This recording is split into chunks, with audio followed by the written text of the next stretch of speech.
Push the auto button. If the mains is present, your building is connected to the mains. By using the F8 button, you can display the three-phase current.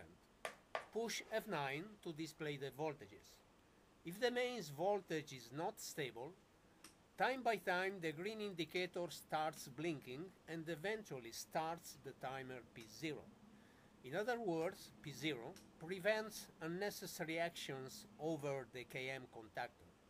P0 expires and the contactor of the mains opens. The mains failure P1 timer counts down and then, after a programmable delay, it starts the engine. When the parameters of the generator are within settings, the warm-up timer starts counting. Finally, the contactor KG connects your building to the generator.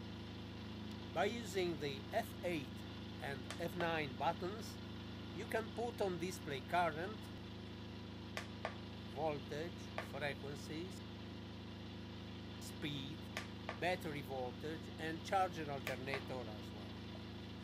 When the mains will be stable within your preset settings for a time longer than the P2 setting, that is the mains failure restore time, the KG contactor opens. The KM contactor closes after a programmable changeover delay. The cooling down time takes place. The load is now again connected to the mains and the engine is going to stop. The B242 is ready for the next power outage.